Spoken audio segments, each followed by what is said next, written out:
नमस्कार दोस्तों, हिमालय की कहानी हिमानी बर्फी की जुबानी के आज का रेडियो एपिसोड भेड़ पालकों के जीवन पर आधारित है।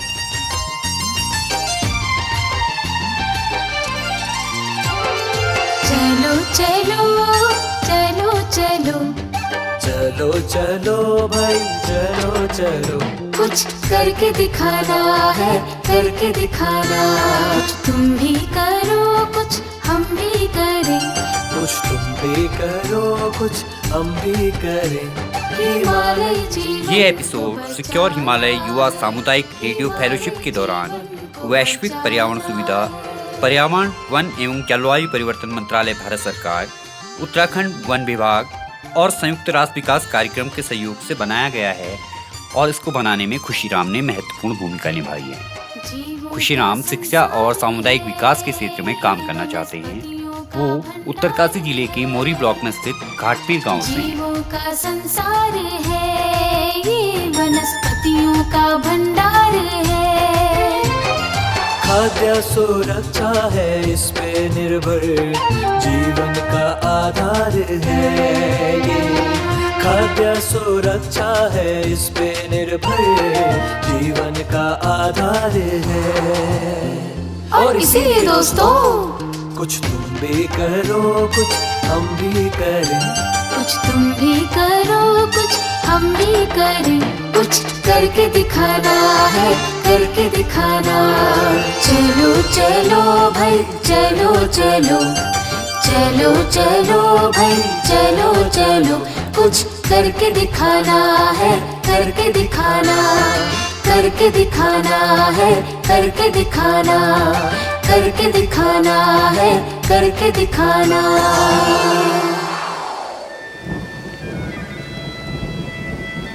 मैं हूं आपका रेडियो दोस्त शेखर, सिक्योर हिमालय परियोजना की तरफ से। मौसम बहुत खराब है, काले घनघोर बादल छाए हैं, बिजली की कड़क के साथ बर्फ गिर रही है।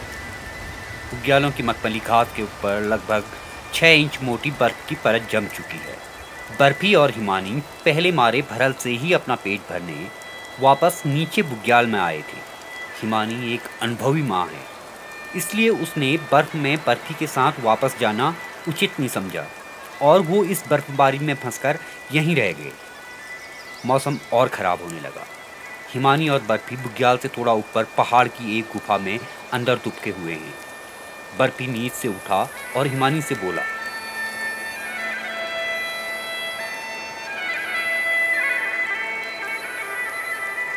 देखो कितनी बर्फ पड़ रही है, चलो बाहर खेलने चलते हैं। नहीं बर्फी, अभी नहीं। बर्फ गिरना बंद हो जाएगी तब बर्फ में खेलेंगे। आप मुझे कुछ क्यों नहीं करने देते? बर्फी, नाराज नहीं होते बेटा, हम खेलेंगे बेटा। जरा बर्फ गिरना बंद तो हो जाए। माँ, मुझे डर लग रहा है, ये क्या है? हाँ बेटा, कितना खराब मौसम है। बर्फी बर्फी, छिप जाओ बेटा, बाहर कुछ भेड़े हैं और उनके साथ तो इंसान भी आए हैं। माँ, इंसान इतने ऊपर इस गुफा में? आप तो कहती थी कि वो यहाँ नहीं आते। हाँ बेटा, इंसान इस तरह ऐसे मौसम में तो नहीं आता था, पर ये तो भेड़ पालक है ना बेटा। ये लोग भी भेड़ों के चरान चुगान के लिए एक जंगल से दूसरे जंगल, एक बुग्याल से दूसरे बुग्याल में आते जाते रहते हैं। माँ, आप इन्हें भगा दो, ये हमारे घर में घुस आए हैं। नहीं बेटा, अभी वो दूसरी गुफा में है। बर्फ़ गिरना बंद हो जाएगा तो वो चले जाएंगे। और हाँ, कभी भी जब तक ज़रूरत न हो तब तक किसी को डराते नहीं हैं या उस पर हमला नहीं करते। ये बेचारे तो गरीब भेड़ पालक हैं बेटा। भेड़ पालक? हाँ बर्फी, ये वो लोग हैं जो अपने जीवन यापन के लिए भेड़ चराकर ही गुजारा करते हैं। और ये देखो, अभी ये बेचारे इस बर्फबारी में हमारी तरह ही गुफा में छिपे हैं। आपको ये सब कैसे पता? बेटा, ये लोग भेड़ों के चरान चुगान के लिए पलायन करते हैं, एक जंगल से दूसरे जंगल और एक बुग्याल से दूसरे बुग्याल। इस दौरान ये कई मुसीबतों का सामना करते हैं। माँ, आपको ये सब कैसे पता है? अरे बर्फी, अभी भी जो भेड़ पालक हमारी बगल की गुफा में है ना, उनकी बातों को सुनो, तुम्हें उनकी सारी मुसीबतों के बारे में पता चल जाएगा। वहाँ जगत राम जी और योगेश रावत जी हैं।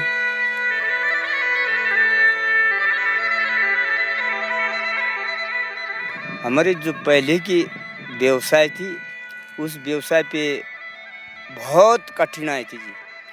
बहुत कठिनाई ऐसी थी, भेड़ों के साथ कभी खाने के लिए भी हम बड़ा मुश्किल से पूरा कर रहे थे लोग बाग। अब तो थोड़ा कुछ हो गया, परंतु एक जंगल से दूसरे जंगल, तीसरे जंगल से चौथे जंगल से घर किसने देखना था। ऊन हमारी जैसी की तैसी है, अभी तक कोई उसका नहीं, जो बिक्री हो रही इसकी कोई अभी नहीं, कोठारों में बंद है, उसका कोई लाभ खर्च नहीं है।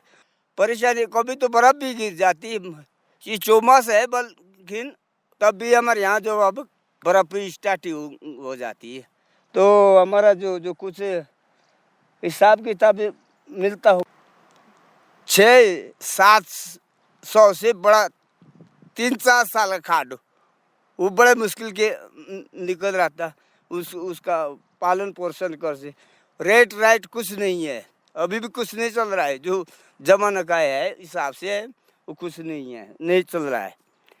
हमारे लिए कोई सुविधा नहीं है, बालू के जैसे रहे थे उन जगह। तो जब वहाँ से फिर गांव की से बगल भी है, बल्कि वहाँ से हम फिर ऊपर बढ़ते थोड़ा, जैसा पुष्टारा हुआ तो पुष्टारे से थोड़ा मानरो ऐसे ग्लेशियरों के ऊपर हम कहीं तंबू लगाते, कहीं कठिनाई होती है तो उन जगह तंबू लगा से बैठ तो रहती है, पर हमने भी उन जगह परेशानी खानी, उस बर्फ के ऊपर रहते हम। पहले तो ऊपर चढ़ते, फिर जहाँ घास होगा उस जगह के लिए हम नीचे उतरना है।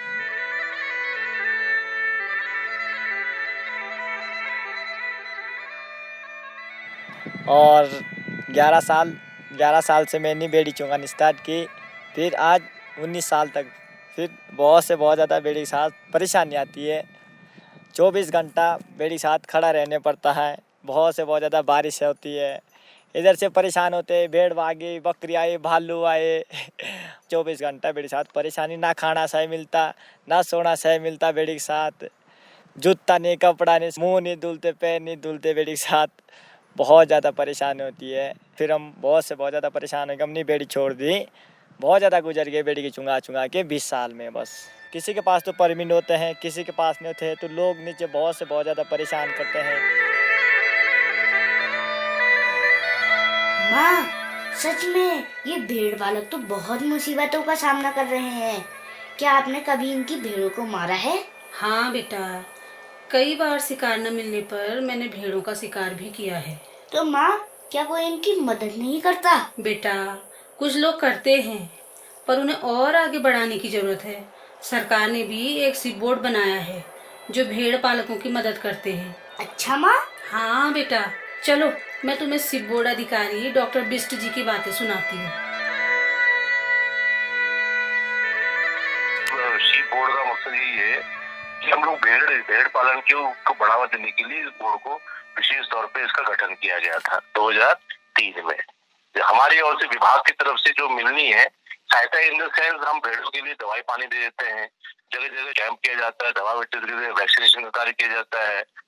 हाँ, भेड़ पालकों को अलग से टेंट दिया जाता है, उनको लालटेन दिया जाता है, टॉर्च दिया जाता है, प्रदर्शनी आयोजित की जाती है। देखो ऐसा है ना, ऊन की क्वालिटी के ऊपर उनका रेट निर्धारित किया जाता है जी। हर साल उनका रेट निर्धारित करता है बोर्ड, खादी ग्राम उद्योग बोर्ड और उद्योग विभाग, ये तीनों मिलके बोर्ड बैठ के इसका एक रेट तय करते हैं। भेड़ पालकों को बुलाया जाता है, बायर को जो खरीदारी है उसको बुलाया जाता है, तीनों बैठ के उसका रेट तय करते हैं कि भाई कितना रेट होना चाहिए। फिर दूसरी बात ये है कि उसकी क्वालिटी के ऊपर, जो क्वालिटी है बहुत अच्छी क्वालिटी है तो 110 रुपये भी जा रही है, जो बहुत खराब क्वालिटी है वो 30 रुपये में मिल रही है। वहाँ के जो भेड़ पालक है उसको एक फॉर्म में है, वो फॉर्म भर के वहाँ के निकटतम पशु चिकित्सा अधिकारी को आप सबमिट कर दो, बस अपनी फोटो लगवा दीजिएगा, वो उसको तस्दीक कर देगा कि हाँ ये यहाँ इसी क्षेत्र का है और भेड़ पालक है। उसमें आपकी कितने पशु हैं, कितने भेड़े हैं, कितनी बकरियां हैं, उसकी डिटेल उसमें सब लिखी हुई है, वो सब यहाँ पर हमारे पास आ जाती है। हम उसको अपने वेबसाइट पर, हमारा एक अलग से सॉफ्टवेयर डेवलप हुआ है, उसमें हम लोग आपका पंजीकरण करा देते हैं। इसके लिए कोई आपको पैसा, कोई शुल्क देने की आवश्यकता नहीं होती है। माँ, भेड़ पालकों के लिए ये शिप बोर्ड के लोग बहुत अच्छी चीजें कर रहे हैं। है ना? हाँ बेटा, बिल्कुल सही सुना तूने और बिल्कुल सही कहा। लेकिन अभी भी बहुत काम करना बाकी है, जिससे कि भेड़ पालकों का जीवन थोड़ा आसान हो, उन्हें उनके ऊन की सही कीमत मिले, अच्छी अच्छी सुविधाएं मिले और उनके भेड़ों को सही दरों पे खरीदा जाए। इनके साथ भी सब ठीक हो जाएगा ना? हाँ बेटा, हम सबको सबके भले के लिए प्रयास और उम्मीद रखनी होगी, तभी तो हमारा और इंसानों का दोनों का भला होगा। चलो चलो चलो चलो चलो चलो भाई चलो चलो, कुछ करके दिखाना है, करके दिखाना। भेड़ पालन की तरह हिमालयी लोगों के लिए खेती भी आय का एक महत्वपूर्ण साधन है। कल हम जानेंगे पारंपरिक खेती और बीजों के बारे में। तो सुनते रहिए सिक्योर हिमालय परियोजना द्वारा प्रस्तुत कार्यक्रम हिमालय की कहानी, हिमानी बर्फी की जुबानी।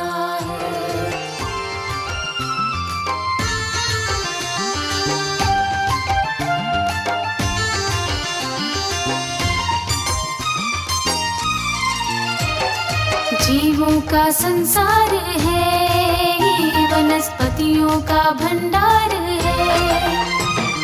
जीवों का संसार है, ये वनस्पतियों का भंडार है। खाद्य सुरक्षा है इस पे निर्भर, जीवन का आधार है ये। खाद्य सुरक्षा है इस पे निर्भर, जीवन का आधार है। और इसीलिए दोस्तों, कुछ तुम भी करो कुछ हम भी करें, कुछ तुम भी करो कुछ हम भी करें, कुछ करके दिखाना है, करके दिखाना। चलो चलो भाई चलो चलो, चलो चलो भाई चलो चलो, कुछ करके दिखाना है, करके दिखाना, करके दिखाना है, करके दिखाना, करके दिखाना है, करके दिखाना।